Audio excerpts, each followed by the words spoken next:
Hello everyone, Kalen Schrank here again. Today's going to be a tough one. I'm a little anxious even bringing some of this stuff up, but I got to get it out there. I'm going to start off by saying that this is for my people who believe in me, and this is also for the people who don't believe in me and don't see the full story. So either way, I'm not trying to pick any enemies or anything like that. Just kind of doing a little video here to help myself and hopefully help someone else too. Just kind of put it out there. It's almost like a therapeutic deal. So here we go. Where my mental health all started, and I'm not going to go into the stuff when I was younger. I'm going to go straight to when the voices and what was happening that night. It was New Year's Eve, 2012. I was smoking weed, partying. There's 3 guys in the room, and I said, "Oh, I'm going to lay down." So I laid down facing the wall. Then all of a sudden, they started speaking tongues behind me, and I went to turn, and I was frozen still. It was like I wanted to move, I couldn't. I don't know how to explain it. It just locked me into place. So that's going on there, and then one of my secrets comes out, like something that I didn't really want people to know at the time, don't really care now. But then I thought to myself, this is what they do to girls. So I warmed myself up, and then the darkness went away. I'm facing the wall now. I'm like, shit, I don't want to turn around and look scared or feel fear, because if I feel fear, then they're going to sniff that and probably beat the shit out of me. So anyways, I go on to thinking, no, they think I'm going to be scared. And I started laughing because it was like, I knew they were thinking I was going to be scared. So I turned around with a big smile on my face. Anyways, that was the first night of the tongues. And that's my hex. So then I get out of there, and then next thing you know, I'm in school. I'm over at Hawkeye Community College. And I was always drinking, partying over there, picking fights with people. Nobody really liked me at all, honestly. I didn't like myself. I didn't know how to be. Everything was weird after that. I thought that everybody in class could see me through the voices or for the demonic tongues. But then they couldn't see it, but I thought they could. I was being watched then, it felt like. So anyway, I didn't go to class. But the reason I didn't go to class is because I was paranoid. It wasn't because I couldn't do it. I should have got off my ass and fucking did it. I should have stopped using the drugs, whatever. So then I had one DUI when I was first there, and that happened in high school. So my roommate passed away, and after that, I kind of was stupid at a party, and I took my cousin's car and I wrecked it, and I was parked at a stop sign on the highway, and the cop was the first car that showed up, and he was being friendly and kind of working with me. Well, anyway, that's 2 DUIs. So that is my first time going to treatment other than when I was 15 years old. So I go in there. It's a co-ed treatment. A lot of different stories in there. A lot of different characters in there. So anyway, that wasn't as big. I completed my 28 days there. Then I moved in with my dad in Omaha. And I got a job at Pepper Jack's. I got arrested shortly after working at Pepper Jack's. Was in Douglas County Jail there in Omaha. I was only in there for like 5 or 6 days probably. And then my dad got bail money and bailed me out. Well, I was fired from Pepper Jack's as a no-call, no-show. They say we don't make exceptions for people going to jail.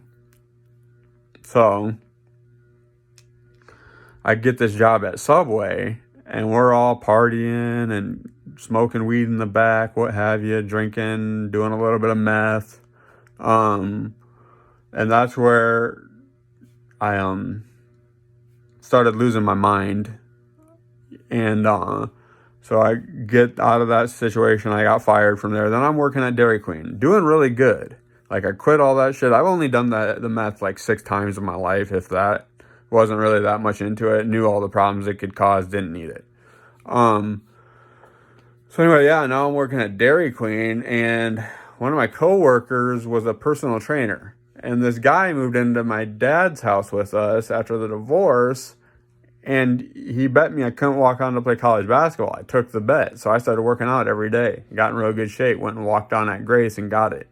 They redshirted me my freshman year, and then sophomore year I wasn't worth a shit because the whole voice deal, it got kicked into the proportion pretty freaking quick at Grace.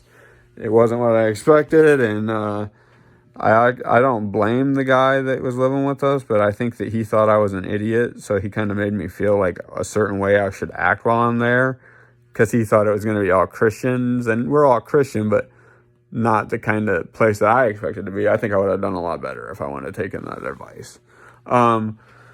So yeah, then the basketball season's over that year, and this is when it really kicks off. Holy crap. Everywhere I go, it feels like everybody knows. In my house. It was worse in my house than it was at school. And this was a place where you couldn't even smoke a cigarette off campus. You had to like sign that you couldn't. There was no boys and girls in each other's rooms or nothing. It was like a lockdown. I mean, it's hard to explain. That was probably one of the weirdest places I've been in my life. Sometimes I'll have those moments where I get PTSD, like a certain song or a certain smell. Anyway, so I get out of there. I went to Grace for 2 years. Everybody was shocked that I went back the second year. I was way out of shape in the beginning, then I was getting better shape towards the middle, and I think that was kind of appreciated in a way because of what I was going through, and I was still pushing forward. So then after that year, I moved in with my grandparents on the farm, and I didn't have a job for a year. I just helped my grandpa out. Then wintertime, I just sat on my butt and watched TV all day. So anyways, we move into Newell, and it was a big step for me because I was just paranoid all the time. I thought neighbors were going to be bothering me and whatever. Then I lost my job at Sparky's. About 2 weeks later, I got my third DUI. I was huffing and driving at the same time. Drove into someone's bean field. So then I'm in treatment for my third DUI. I'm looking at 5 years in prison. So then I got that all dismissed. I was on probation for 2 years. And honestly, this is probably a cool thing too. It was a 5-year deal where before I get my license back. I'm coming up on that 5 years on November 23rd. And then I can finally drive the company truck. And I'm very excited about this. So that's coming up soon. And, okay, so got that DUI. Then when my grandparents, when I wasn't allowed to come back to their house, they bought an apartment for me here in Newell. And I was living next to the school there, and there was this guy living next door that I thought was kind of creepy. Well, anyways, I was laying in bed one night, and I felt like he was my master. And I was so scared. Like, I wasn't scared, but I was like, I do not know what this guy's capable of. I laid there still and let him do whatever the hell he was doing. And that might have not even been him, but that's just the way it was going. I was real stilled out.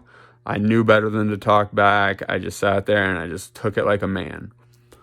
So anyway, that apartment is over with. I say to my mom, I can't stay there anymore. So we get one on North Fulton Street. And about a month after living there, I started getting pretty crazy. I guess I was sober because I had just been on fresh probation. I didn't want to do it wrong.